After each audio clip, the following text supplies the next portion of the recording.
You're 17, sharing a room with two brothers. By 60, you'll control more money than most countries make in a year. This is his climb. Real numbers. Real decisions. One habit never changes. Stick around for level 10. Level 1. Dead broke. Marcus is 17. His alarm is the sound of pipes banging in the wall next door. He lives in Gary, Indiana, one of the poorest cities in the entire Midwest. Breakfast is dry cereal. No milk. His mom hasn't been paid this week. He walks 2 miles to school. The bus pass expired and nobody's refilled it. His textbooks are 10 years old. Pages missing. Duct tape holding the covers on. After school, he stocks shelves at a corner store. $6 an hour. Off the books. He hands every dollar to his mom. He doesn't even ask. It's just what you do. Nearly a third of families in Gary live below the poverty line. Marcus is one of them. He does his homework by streetlight through the window. The power got shut off Tuesday. He's not behind because he's lazy. He's behind because he started behind. Level 2. The working poor. Marcus is 23 now. He graduated high school. That alone wasn't guaranteed. College was never mapped out for him. No one explained financial aid before the deadline passed. He works the loading dock at a warehouse on the edge of town, 40 hours a week. He gets certified to run a forklift. The warehouse pays for it.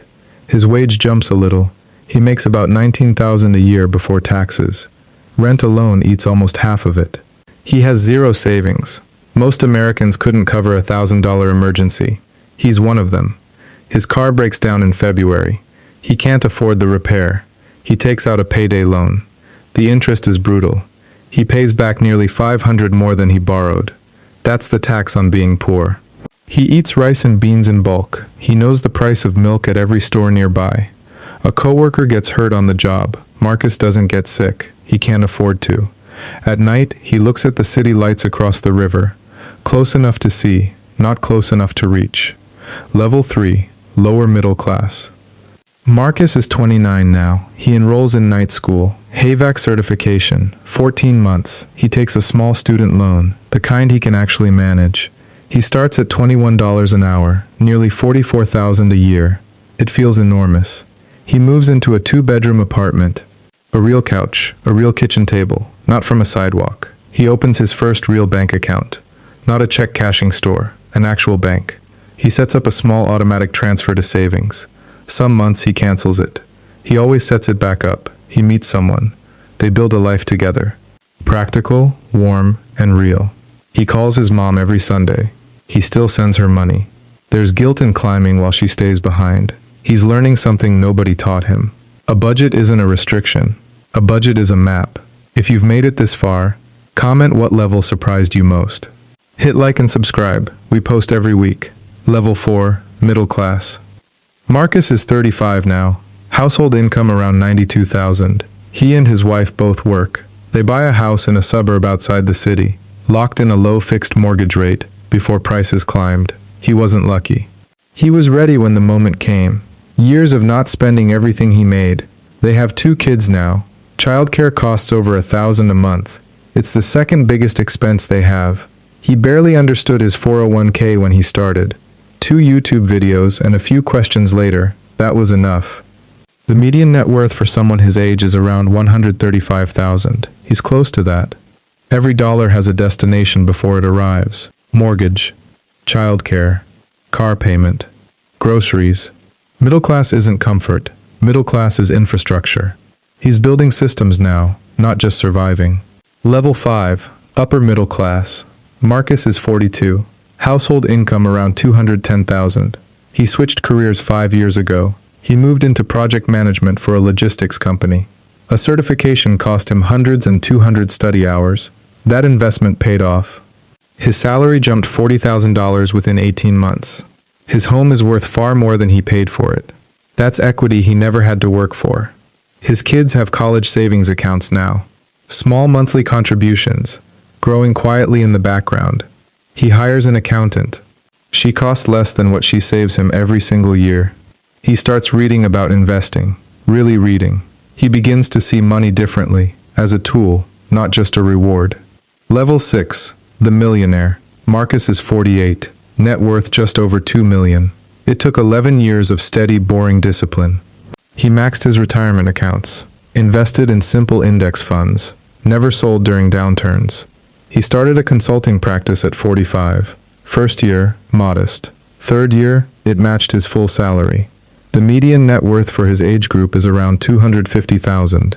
He's nearly 10 times that. He didn't inherit any of it. His mom is still backing Gary. He quietly paid off her medical debt. He hires a fee-only financial advisor. No commissions. No pressure to sell him anything. His kids ask if they're rich. He tells them, "We're careful." That's the truest answer he has. Level 7. The multimillionaire. Marcus is 54, net worth around 18 million. His consulting firm grew into something much bigger.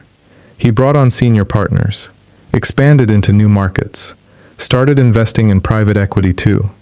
He now owns 3 properties: his primary home, a rental, and a vacation property that pays for itself. Real estate isn't passive, that's a myth. He has a property manager, a contractor, and a specialist accountant. He hires a household manager, someone to coordinate properties, travel, and scheduling. The time it saves him matters more. At dinner, he tells his oldest child, "The secret isn't how much you make. It's how much your money makes while you sleep." Level 8. The centimillionaire. Marcus is 60, net worth around 240 million. His firm gets acquired. He keeps a major stake. The world is organized differently at this level. Not visibly, subtly. He now has a family office. His portfolio now spans venture capital, hedge funds, and international markets most people never access. He sets up a charitable fund. First grants go quietly to trade schools back home. No press release. Old friends treat him differently now. A specific kind of loneliness. He remembers the mattress on the floor. He keeps both memories deliberately. The mattress and the mansion. They're the most accurate instruments he has. Level 9. The billionaire. Marcus is 65. Net worth around 4 billion. His firm went public. The stock exploded on day 1. A number on a screen isn't money. He learned that fast. Paper wealth is conditional. Liquidity is real. His estate plan now includes irrevocable trusts, built to carry wealth across generations while minimizing tax exposure. One afternoon, his driver takes a different route. He passes a neighborhood that looks just like the one he grew up in. He doesn't feel guilty. Guilt is self-indulgent. He feels obligated. There's a difference. Level 10. The outer edge. No person alive has confirmed $1 trillion net worth. But if the trend continues, someone eventually will. At that scale, your net worth rivals the GDP of entire countries. That's not an exaggeration, that's arithmetic.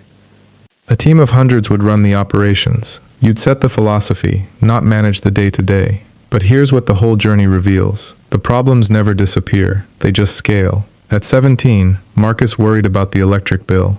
That same drive never left him. It just found bigger problems to solve.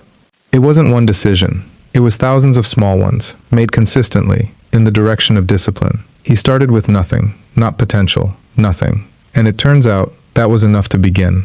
If this story moved you, subscribe. Comment which level hit you hardest, and hit like before you go.